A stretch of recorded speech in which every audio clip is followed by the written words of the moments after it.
min lo sha thiam lok ula thuma kan nei le lo konga hei comment te aron thina lom thina min fuina te aron oma in siam thatnan te po mang chozel tura kan in nga ya ka in zir ve mek zelani a along thina ni chuti rual chun comment pakhat ka muwa ka rel ru a rang chu hei hi nia kan soilo konga mari nia ma tongin ron soi mai te che ron chiar mai te che ti te aron oma ka rel ru kal thuya nia mar ka channel a samson zr mar kan tia zr chuan zoram mona ti lammaya chuan mar ka nam hming kan ron da ve maya hei nam hming chu kan da ve thin deu nualing kan ria ke mani tam tak pon mo amaro chu mar han ni maila hei ma tong pa ngai a nam bil tong ang he chu ka thiam mi lo ani chu phang chuanin kha khami lo hriat sak se khami merong comment tu khan mo tin kha tianga ron ti kha hei kan mi zo nam u naw tein u naw ton na ati chezong in akal theng kan ria he tiang nam peng sang te hi mi zo vek kan nia chu phang chuan in kan man klang lon ber chu ko ber chu tuna kan tong a hi ni chu mi ne wang chuanin kha tiang a nam bil tong anga ti tura in ti emo nam bil anga kha tinga han ti vel kha kan ril ro om lo ram se ti kha kan sei duwa tin nam sang kan nia kan khom na bi ka chuanin khami a nam peng bi ka kan lo mangani po in thil lo ani san lo ve eng po ni se kan sei tum ber chu eng nam lai pai tem mara tha do ka tiang lai nan sei khamo hang zong ral te ti te khang zong po khan u naw ve kan ni mi zo ve kan ni chu wang chuanin tu mai sei se lovin tu na kan tong hi mi zo tong ani sung zong chu mi zo ve kan ni chu wang chuanin kha te kha karon se ni in ril rem zong te pon ni lo mai theya karon thu ma te du ani min lo kha thiam sam ro thon thu lam panga kalang devi chuan a pasala jai chu za lem lo ti hria takhian voin hian ni local ve tu lo kan company nei tu thar local ni tur ani mi zom tak kal khom tur kan ni nang hian ti tur ron nei ve mi lo ina na lo thukang che ti in a kok deuh saka anupui kal hnu chuan a jai chuan a huna thlengta ti pa in a phone a hmang zuya company office chunga chuan mi thahnem tak omin an in cheina po az om hlom le chuti lai chuan manager devi pon company nei tu thar local tur ngakin pangpar moi tak akeng boka pona chuan kanal tak ron dingin company nei tu chu sunal taka in thuamin aron chuka red carpet chu aron zo phia manager devin company nei tu chu chiang taka an en chuan makati hle mai apang parken chu a thlau pha hiala a hnuwa phe chuan a trap ta hiala ole thon tu chu a tira tangin hanlu chil tak ang kholaya chuan tlangwal heitling thaje zot chu arong kalmeka he tlangwal hi tlangwal ho satak ni in thian po anga ve thin hle he tlangwal ming hi ajei ani ajei chuan bial nu nei in abial nu chuan adu ve hle ajei pon adu ve bok an hun ol nei huna te chuan an leng dun thina achang le bai kai te in phur kualin kong kambula thingpui te chu an in dun thin ajei chuan abial nu chuan sum ringot nge du ti in fi adu tlatlata tlai khat chu pi findet kama leng dunin an hlim dun hle kut in kai rial hian an kal duna ajei chuan thil poimo soi tura nei thu soin abial nu rani po chuan abing alo chikara rani kuta huan chung chuan rani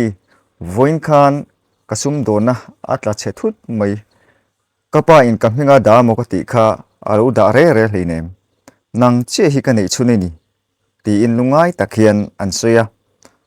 rani chuan alungoina ahnema be sei hle Mahse abial nu rani chu abe sei angan talo top mai akutavon na chu pai thangalin ang ngal bora ma pon ka hril to chekha I mingin ada fello en chiang ro ti in soi thina ada ni om takini soya ikuta om angin soi chara ka chhungten he na po ka lo uan pui ve em che kan in hmu pon phal pha sin tuna idin mun hi han tha chiang ve sela chuan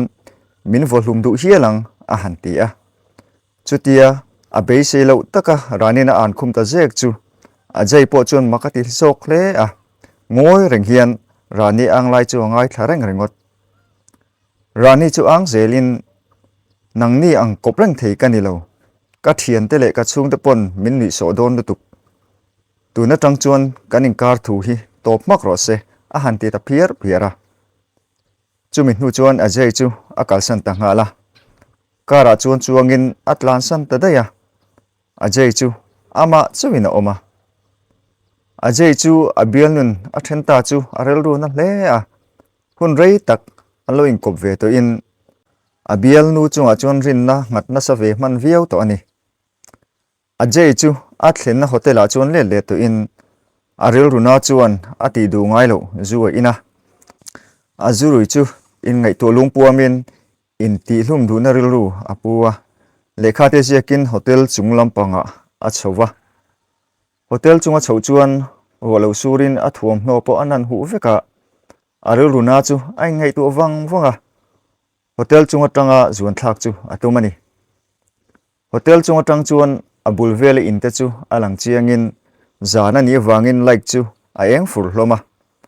a jai chuan a hmolama chuan kalin mor taka chuan eding ta a han mai me ching wang wanga a zuang thata a van nei nge van duai ti turin hotel bul loka chuan in chhong sang hi alo ve a chu in chhong sang zona tak chuan a zuang thalo ni in chu in chhong sanga in chungzola swimming pool a chuan atla fu hlo mai swimming pool atla lut chu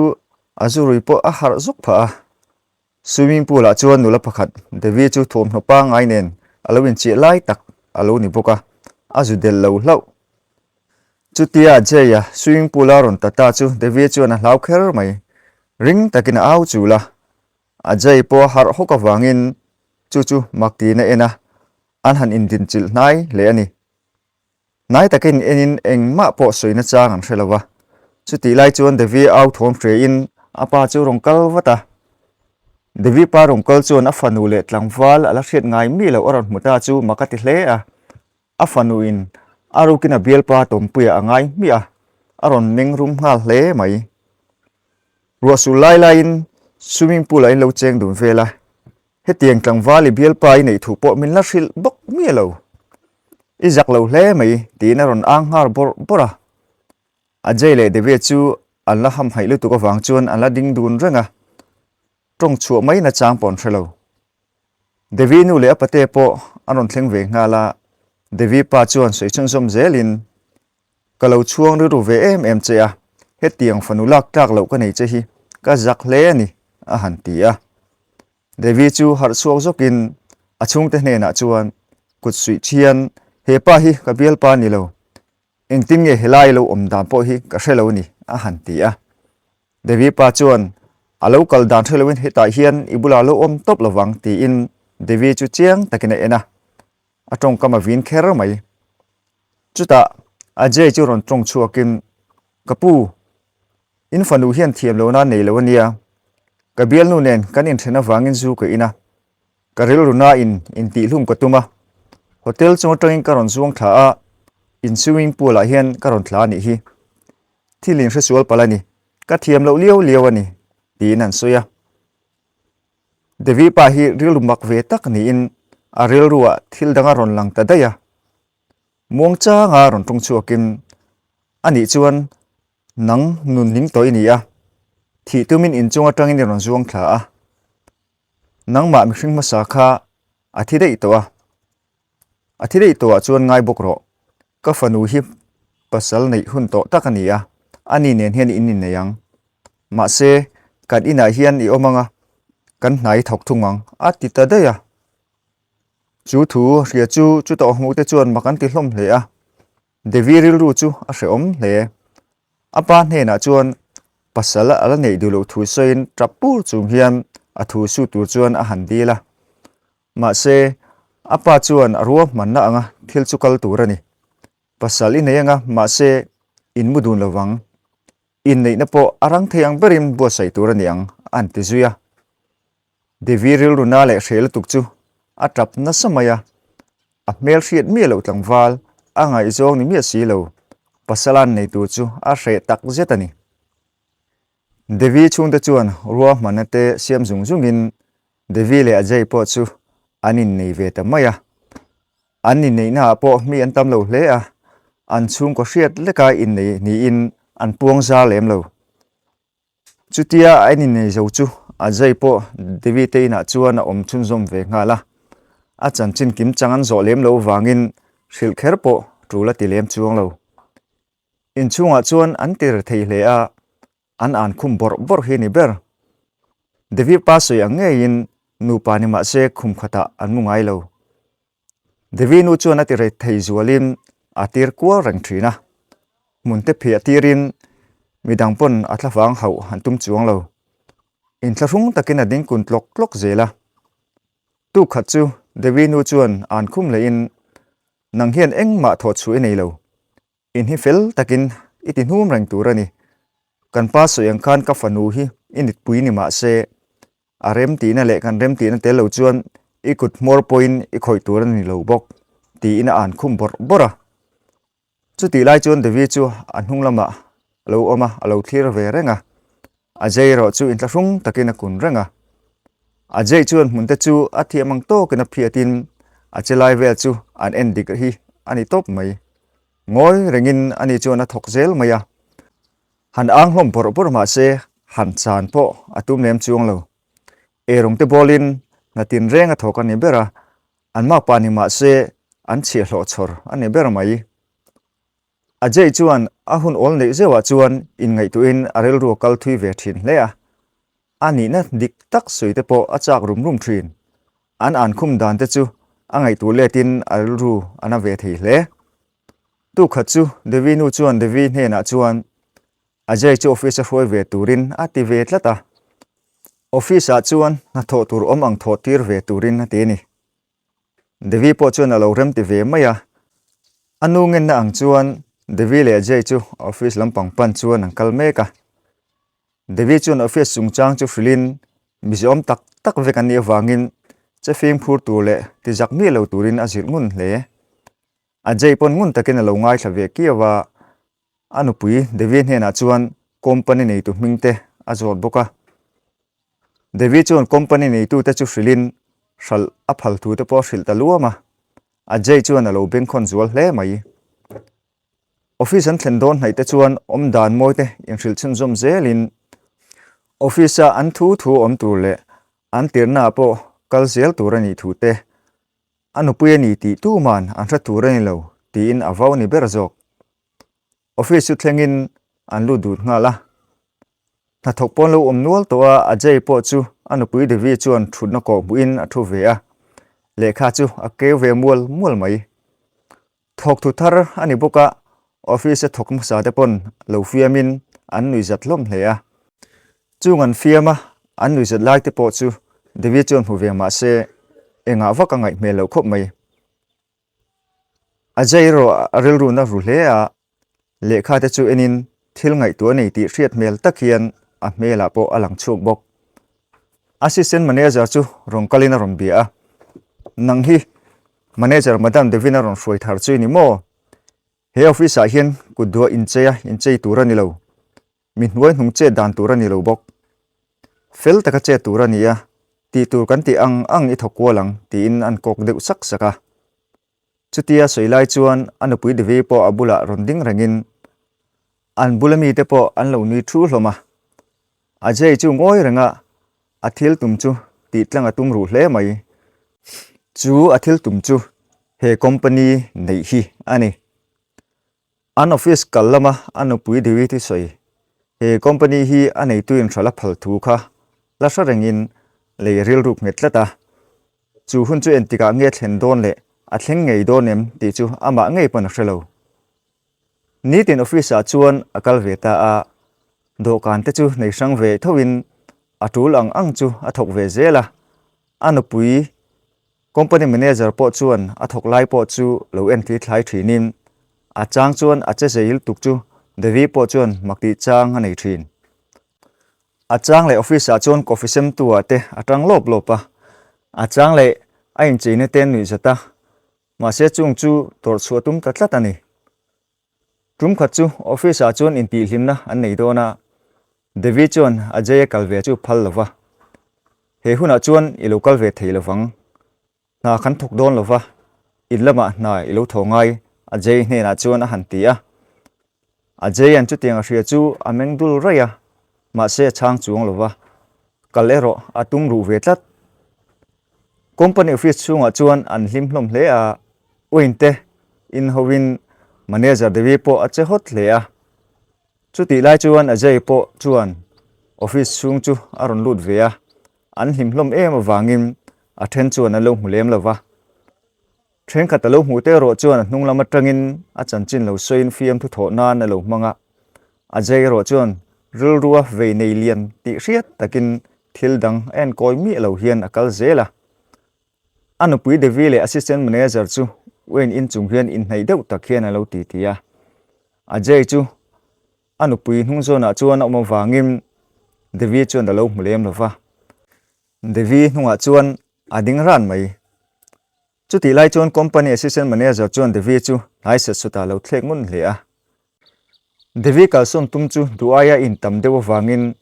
a kepe na han pai deuh hlek chu atlu man trepa company assistant chuanin alo dom man hlau mai chuta pasal a je chu a hmual thuaya local ve lo tura ati hnu puwa rongkal ve chu athin rim kher mai nang hi tinge hilai hunei local ve voina itan hilai local hian min ti top vekani tin ajay chu an khum phiar phiara chutia manager in company a mithar an khum phiar phia chu midang ho po chuan makti in an hmuin lo hup fur hlom mai ajay chu in sum theina in atin tabi khau lo mai devi le assistant manager in ka chuan zam lo tak hian adinga anupui devi lam chu hoin nanga thuin helai hmuna hian ka local lova keima thuin ka local ani tunge ka ni ti hi ila hre khopang ila in chir khopang ati ve ta pi pi pa devi po chu tiang tong kam ajay laka a hria chu makti na ming phok chiang kher mai assistant manager chuan an manager chu tianga aron ti chu a thlawanga ron hau ngal thuaya ajay hne na chuan izak chei na nge nang mithar le ngal manager in khongai chia he company a thotir ve sam from chia he tiang ron che hi zak le ang che ka thuin ban hnalini ti in thin rim zet hian aron tia ajay chuan chiang zet hian assistant manager chu amita tak chuan han ena thin rim takin han tong chuka idu le min ban wang wang ro nanga hlo min pe kan ni lo tunge kan ni a tunge ni chu hunin la hril chhok dong khop mai lo ngai rangang che a han ti ve ta pi pi pa chulaya midang lo om ve ta po chu in rol zai reng an relo an ding kual thup mai an mi thar che dana chuan an ma ni chu abara khai lam kher mai in lama chuan dan pa ngai ang bukin devi chuan pasala jai chu a haw le a tunge ini chia in riat le min ti jak zo zai hle mai tuna tang chu ni chuak to lawang in lama na thobak nai nei lawang he ina hian in khung renga ngai ni hi a han tia ajay chun chang lem lo hian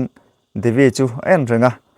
a mela chun thin rim mel a in him mel le nui mel hi apu jok ma tum kha chu devi chuan isirin thuam no lo not meka anu chu lo kalin anu hne na chuan an company hral ani thu le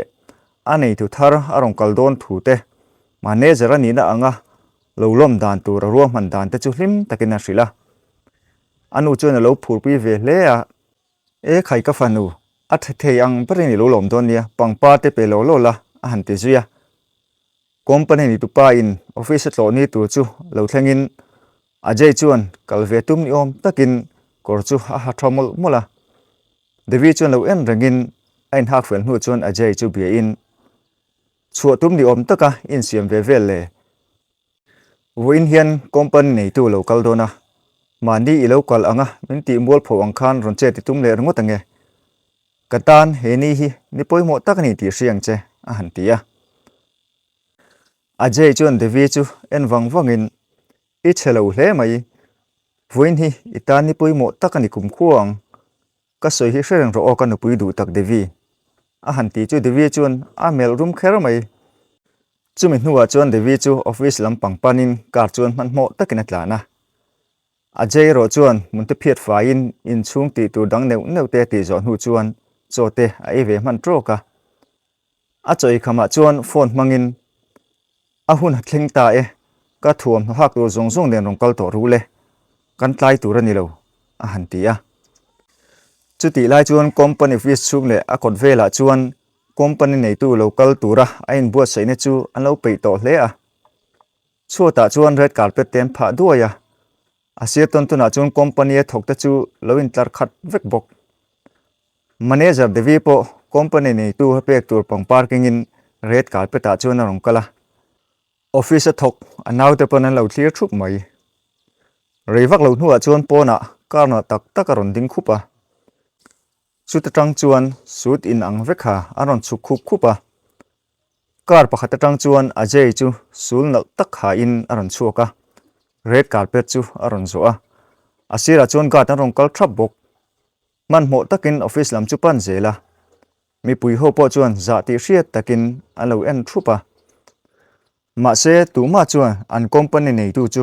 ajay ya ama an officer an fiam thu thona an man mai kha ni ti tu man hrelo a chan chu a in chei dan em wang po ni ma na manager devi ma chon takin awading tawanga devin an mu chiang zet chu a dana thei ngil chiang kher mai a pampar ken manager thar a pek tur po chu a pek ma chu na keng het thlei thei to lova chuda chu na thlau top mai ajay chun pangpa chu hanchara devi chu alo ding kun reng mai pangpar char hnu chuan a pangpar ken chu devi an pek pa chuan manager e pangpar chu moi hle mai pangpar ain I thin lung moi se ka du ni a han ti a devi in sum theilo chu a trap chuak nga la ma se ajay chuan tuna tra hun lo in lama le a han ti sapa chuta thu han soin ke hi ajay ni in he company holder ngai ka ni e ka mel min en chiang ula tam tak chuan min la hriang mani lo ka he officer in mini izat ngai kha ka ni e mania in ma ka thu soi kha I la hriat ngai ka ring mi tu ma hi mu hniam ngal hi adik ber lova kan din mun ngaya kan ding reng thei ngai lo khovel hi fam kim lo na ni wangin fam kim tu ma kan om lova ma se kan fam kim lo na ero in siam that zel kan tum turani tuna hin rang takin meeting angai a hantia an kal ta nga sangsanga meeting chun nei nga zungzunga an zon hu chuan ti tur tul dang ang te a hanti nga zungzunga tlai lung ni chuan devi chuan in chu thleng ma sa in anu hena thil engkim alo hril vek to a anu fa zaklu tukle in chir chu an trap dun chara ajay po chu mu an thre dun hle mai ajay chu kar nal tak nen in bulage ta chuan ron ding wanga devi chuan kong khar bula chuan thing thri in trap chungin ngai dam lo dir ngala a ngai dam theilo pon hremna pek tur chu penalu tuklo turen nge ngoya ajay chuan rule ma lupuin hun kha le chen he ina hian ka oma minti dan zong le officer minti dan zong kha ana ka ti thin khop mai ka chan chin hi engma min zot ngai lova zotla ka po min ngai lo wang po ni theye nang ma ni wangin zilai tam taka zir chhuwa pha a mi hnuai hnung zok te nun dan tu ka hrit thiam pha bok a han ti a chutia soilai chuan devi chu ala tap renga ajay chuan a soi chun som zela he khovela me che pakhatin min kal san to a khovel chhuwa san ka tum lain in chung swimming pool awang ka khovela sei pha a chuta ka hmangai le ka hriat mi lo nupuya ka nei zui cha Mahse nupui nei chung khan ka nupui ni ngai lawani tuna tang ka nupui ni don chuan ka ngai dam mai chani lovin I chung ta zong pok ngai damang ka hmangai che ni ti hi voina ka hrave che ni a han tia chutia soi chu devi chu lo lom le a in nei to si nu pa nga omngai lo chu ajay ril ru thana wang chuan lim taka nu pa le chung ko dik tak ni tur chuan an in tiam ta ani ole khati jong kha tun tuma karon da le theite chu ani e a top dan hi then chu kan lom lo mai the ni hi po ka lom lut lo ole thia tu le ngai tha tu te video te min lo hlut sakna mi lo en sakna te in zawai chunga kalom tak met mi ve in zawai in hun man nuam le vek ule